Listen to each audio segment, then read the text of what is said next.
Hello, I'm Carol Hilty, Superintendent of the Colorado School for the Deaf and the Blind, CSDB. Welcome. I'm happy that you have decided to watch this program.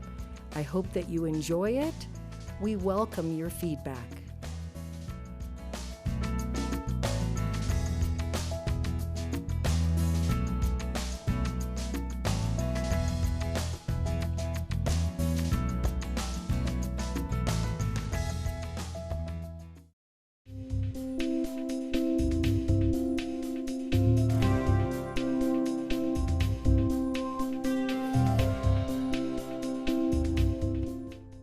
Mom. Mom.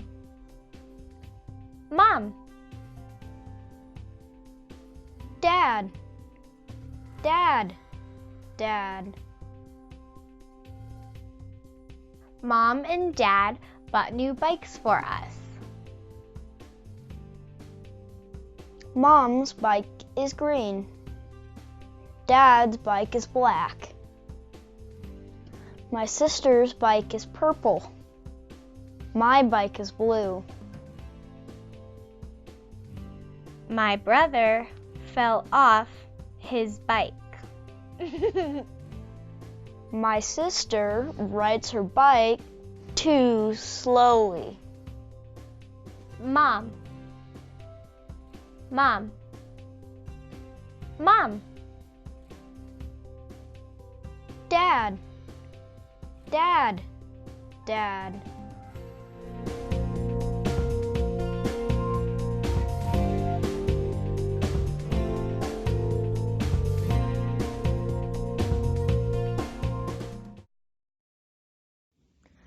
Welcome to another edition of Noon Bites, an outreach service of the Colorado School for the Deaf and the Blind. I'm Sarah Kennedy. I'm the director of the Colorado Families for Hands and Voices chapter. Like many of you listening, I have a deaf child myself, and I'm happy to share some of our tips about including our child in family traditions and events and holidays, and not just from our family, but from the many families I've talked to over the years, and from the wisdom of deaf and hard of hearing adults who've been generous enough to share their stories with me. So let's begin. So here we've got the peaceful weeks of fall. You've learned how to create a listening environment in your home. If you're using amplification, you've gotten comfortable with that. If you're using sign language, you've immersed yourself in that as much as you can. I know how difficult that can be on the way to Telluride, the picture that you're seeing on the screen. But then come the family holidays, the fall and winter events, all the more noise and people and traditions to understand, new vocabulary. And then we have the time change too. That doesn't help either. So for many of our kids, we need to provide direct instruction in understanding our own family traditions and the customs that we use with birthdays and Halloween, Thanksgiving, and Christmas. I think it's helpful to keep in mind as parents what those events look like from our child's perspective. So let's take a look first at our own child. Think about how your child is wired. Every child comes into the world with a distinct personality. Maybe they're really gregarious and outgoing and just thrive on a busy social calendar. Or maybe they're a little bit more like me as a child, who's a little bit more retiring, needed to have personal space, and recharged by spending time alone or reading or walking outside. Not that I didn't love and enjoy people, but you want to mix sometimes. So think about how your child's going to experience this next holiday. It can be difficult when there's a mismatch between parent and child. So if you're the really outgoing one, you might be encouraging your child a bit too strongly to participate in all this chaos of family events when they really want more of a balance, kind of like I did. Or, the opposite is true. If you're a little more quiet and your child wants to be out and about, it can be difficult to find that balance. Some of the things you might consider is planning a little more one-on-one time for a child who's more quiet, or break time so that they have time to recharge. It doesn't have to be 24/7 family involvement. Let's take a look at what else we can do to prepare for the event. So for all of us, adults and kids alike, knowing what to expect at an upcoming event is so important. Think about Halloween. Each Halloween season has its own language, its own weird customs. It's the only time we let our kids go up to strangers and ask for candy, right?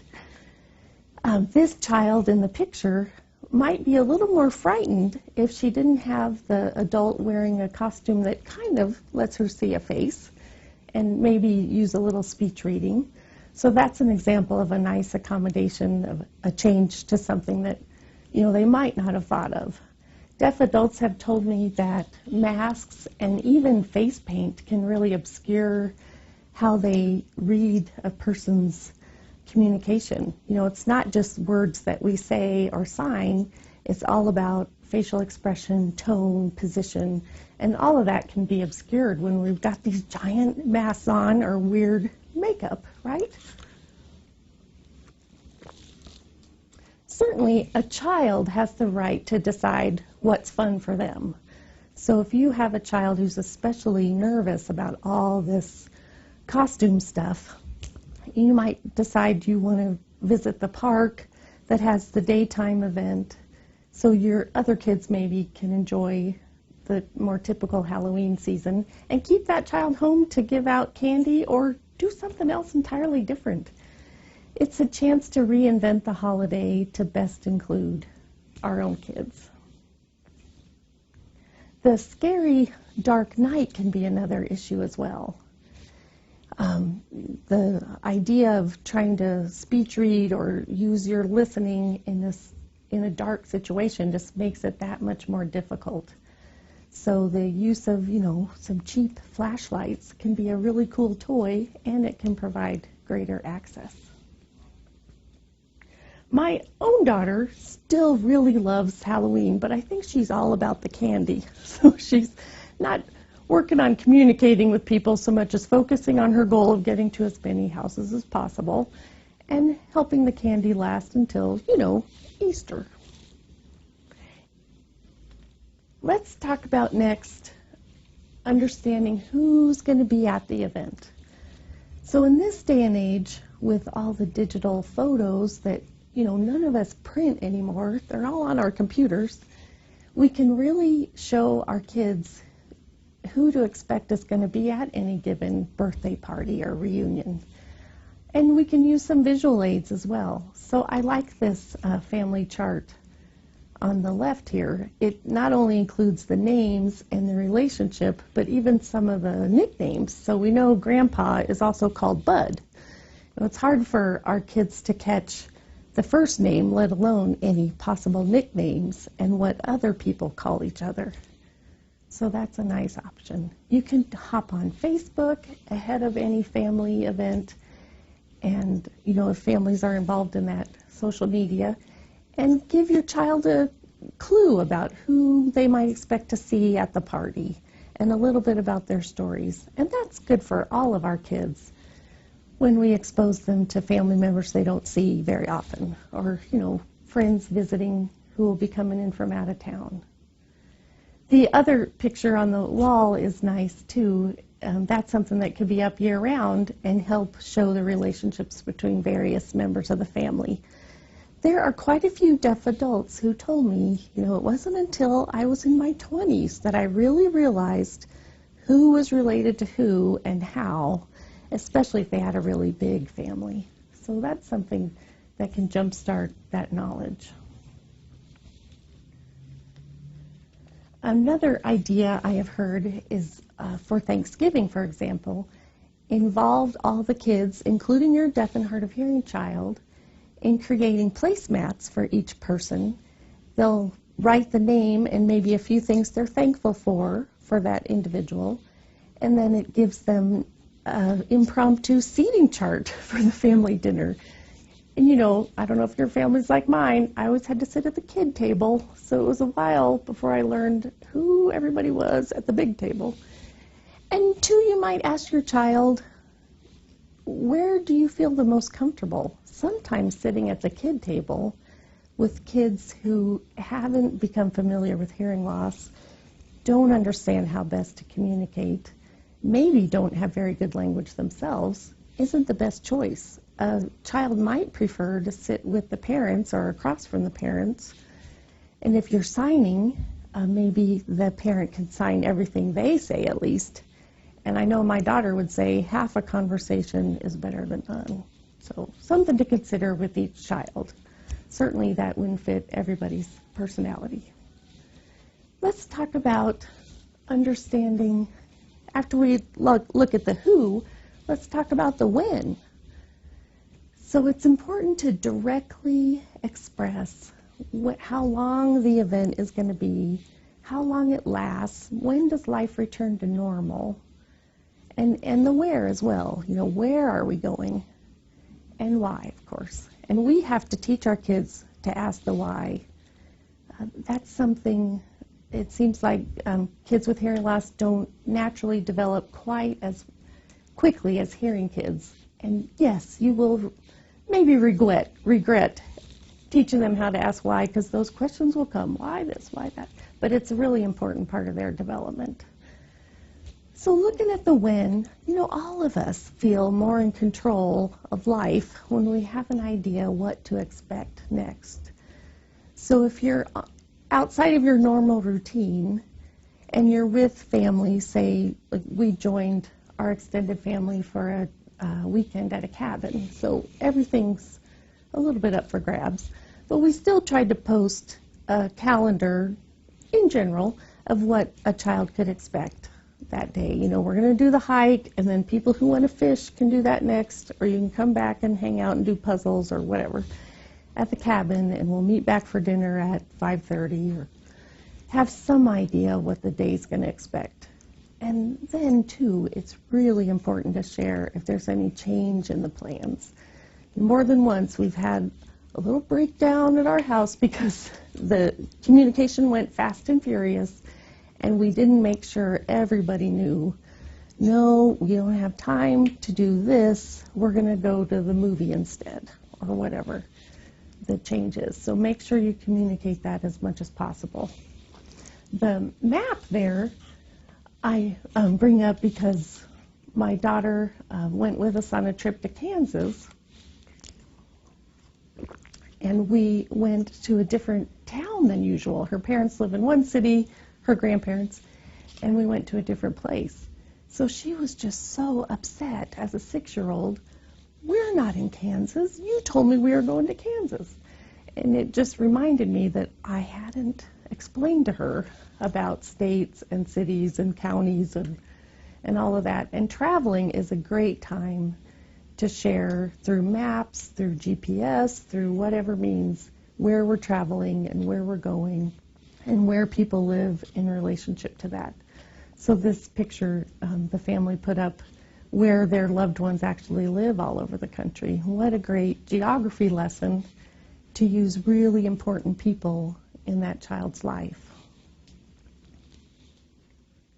And, with a busy, fast-paced family life, that extra support of a visual aid is good for everybody in the family. I can't tell you how many times my hearing kids have missed the information, even though they're sitting right next to you. Do kids really listen to their parents? But that's a question for another time. I know a child who puts up this family calendar for her own family. She's 8, lives on the Western Slope, and she does it every Sunday because she values it so much. It helps her feel organized. So let's talk next about preparing for communication breakdowns. They're going to happen. We might as well have a plan for them, don't you think? So I think it mostly happens for us when there's a mismatch between how we look when we're saying something and the words that we're actually using. For whatever reason, my daughter seems to pay more attention to facial expression and tone of voice, even though she has some good hearing. The actual words said don't register to her as importantly as the whole nonverbal piece. So, for example, her dad and I might be really passionately agreeing about something or discussing a movie we both really enjoyed, and she'll come along and think that we're fighting. So it's important to try to make your face and your tone match your intent. And that is something that, as a hearing parent, I am still learning to do. I just point that out as something, even though my child is 16, how did that happen? That is still happening for us. Certainly the other times communication breakdowns would occur is, as I discussed before, any change in plans, any fast transitions, and then of course we've got the classic complaint of most deaf and hard of hearing adults is that something will happen at a family event or at the dinner table. Everybody explodes in laughter at the story, and nobody can take a moment to explain what happened. I talked to probably 10 people before I got this presentation together, and nobody had a really good solution. But I think probably the most practical is, one, be aware that that's going to happen, and two, maybe create a signal with you and your child to help you realize that they're missing out on this information. Take note of it, and maybe you can remember to give them a few highlights or catch back up with them later, because we know realistically you can't always stop the conversation and explain the old family story of, the dog that got out and grandpa went running down the street with his pajamas on, or whatever the story is. So have a plan. Maybe your child comes up to you and touches your arm so that you know, I got to remember this to be able to tell them later. Certainly, if you can stop the conversation and share directly, that's so much preferred, as we never want to be in a position like the picture of the train, that's the ASL idiom, train gone sorry. Sorry, we can't stop and explain. The story's over. You missed it. We want to avoid that at all costs, and it's heartbreaking as a parent to have your child miss something, but it's just a reality.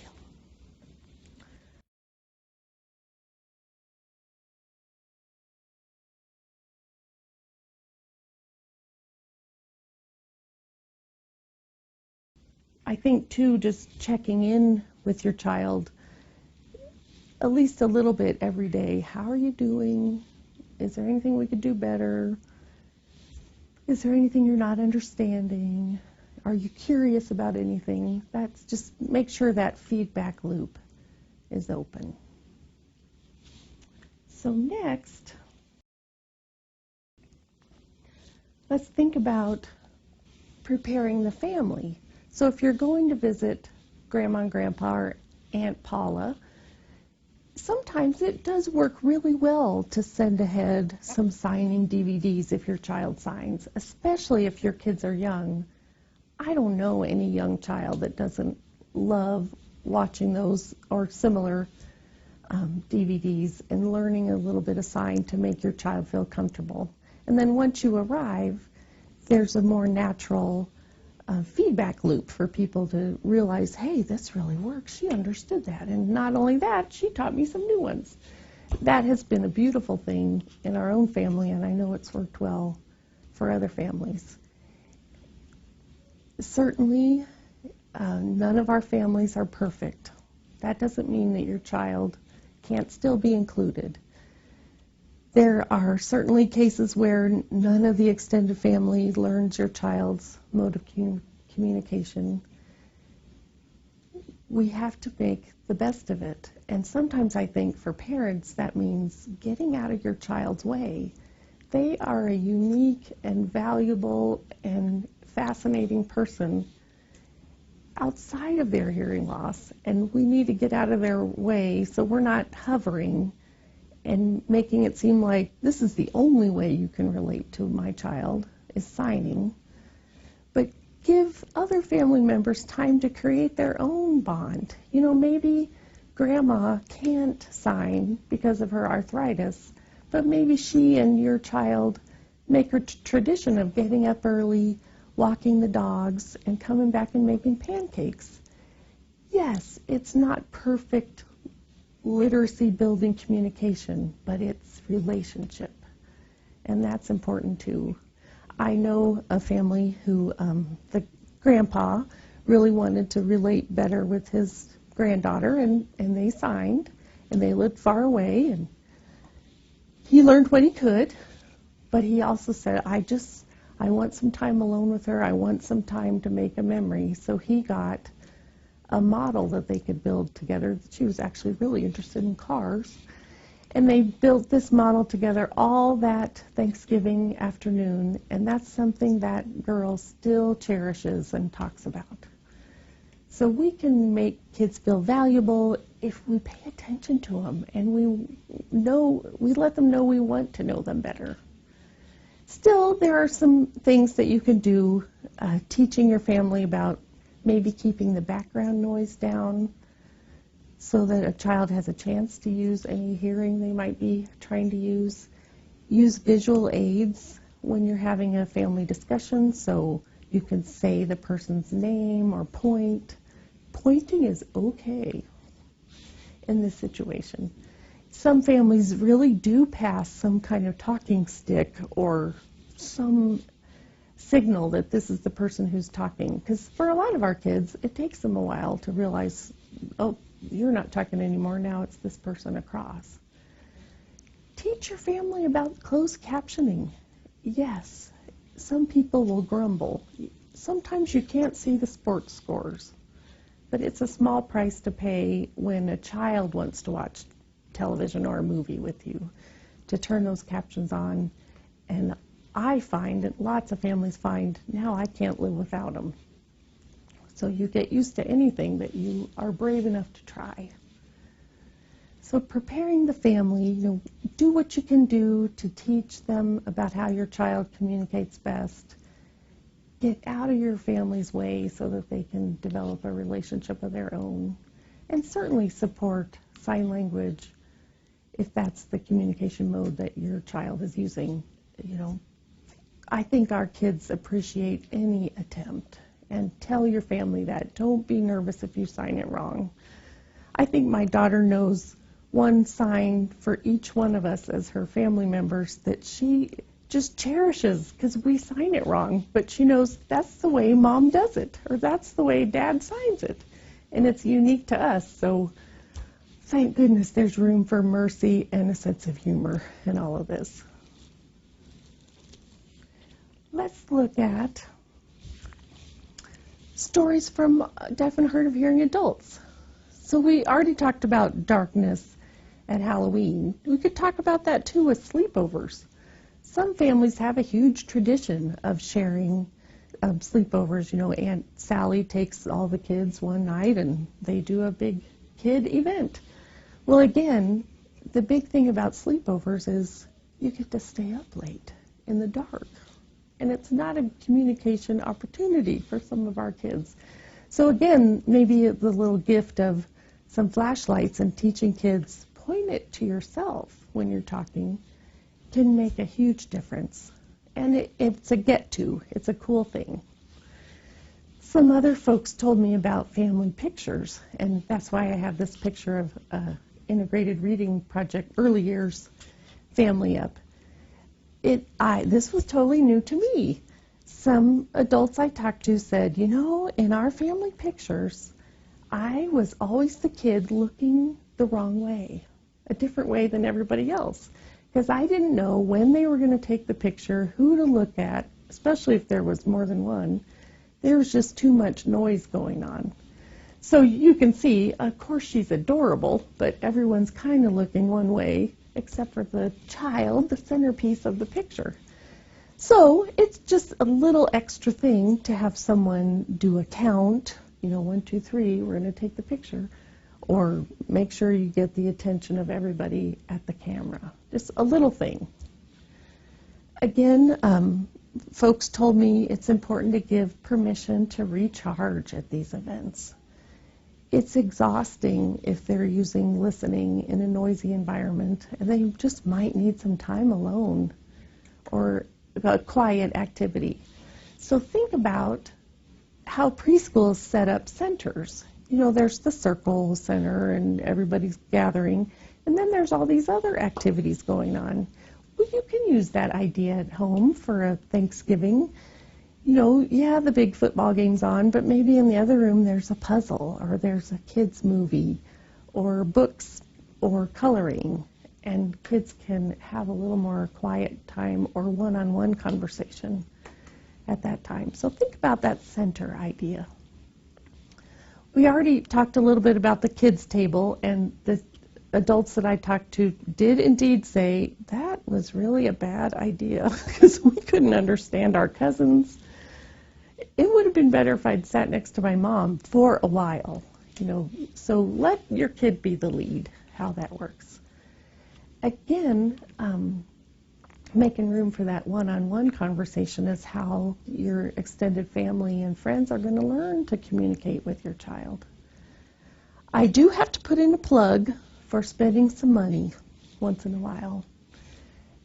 I have used an interpreter at a family funeral and at a wedding, and I've been to birthday parties where other families have purchased interpreting services, and you can't compare how wonderful that was for those moms, and me included, not to be the interpreter at the event, to actually get to watch your own child communicate at a very deep level with other people they may have not had access to, or to hear stories. We all know what funerals are about. You hear the stories of the person's life, and that's why I didn't want our daughter to miss it. So it was a beautiful thing to have that person there. And I have to say there was the added benefit of our extended family realizing, wow, I can have such a better communication with this child with an interpreter than we've quite gotten to before, especially in a group setting. One-on-one, she could do great. But they learned things about Maddie, and Maddie learned things about them. And I know that's been the case for other families who have used an interpreter. So something to consider. Obviously, we can't do that for every birthday party, but sometimes it's a great choice. I wanted to share, too, about funerals. That's not a planned family event ever. But it, too, has its own language, its own tradition, expectations of behavior.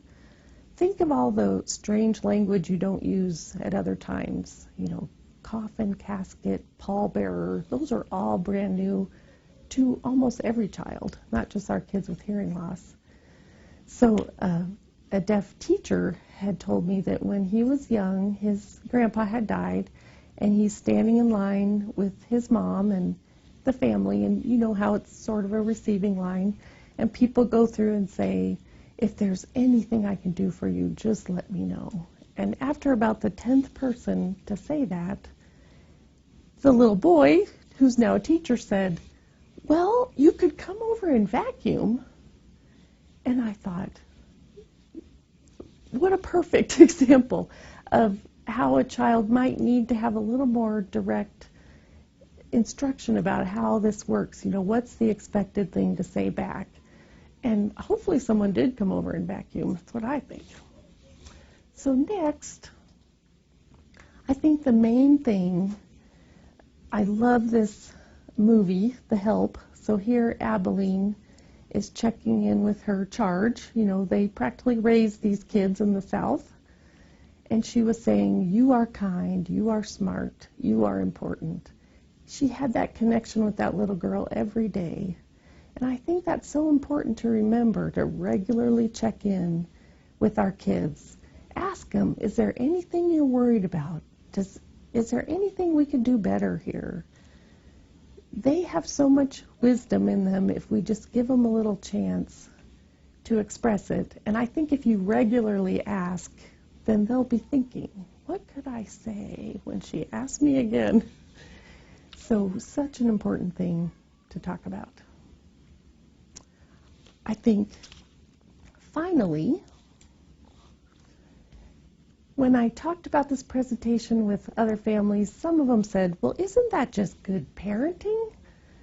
But if you review all the things we've talked about, I just think there's a little bit more to it when we are raising kids who are deaf or hard of hearing. They have their own culture. We want them to be part of our culture. There's so much to think about. There's so many ways we can improve their experience. So all of these things I would encourage you to think about. Looking at how your child's wired, pre-teaching, just like you learned about the teachers in school do, and then going back and reteaching in case there were any holes. Vocabulary, using visual tools, involving your own child in the plans for the holiday. Maybe they would really get excited about putting out invitations or doing some baking ahead of time. And that just gives you a chance to explain that much more in a really natural way. And then always, talking to other families is great, but I can't tell you how much I have learned from the generosity of deaf and hard of hearing adults who shared with me along the way. So, again, I'm Sarah Kennedy. I'm from Colorado Families for Hands and Voices. We welcome you to join this conversation and others on our Facebook site. And I know the Colorado School for the Deaf and the Blind also has a Facebook page. Thank you for your attention and look forward to hearing from you.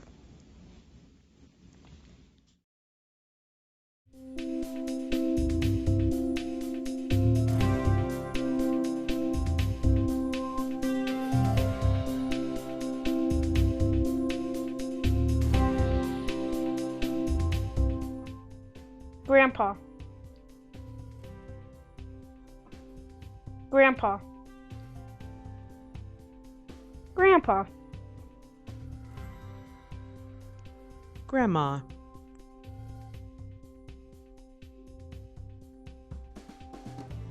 Grandma. Grandma. Next week, we're going to Grandma and Grandpa's house. Okay. Will Grandma bake a pumpkin pie? Yes. I will watch football with Grandpa. Grandpa. Grandpa. Grandpa. Grandma. Grandma. Grandma.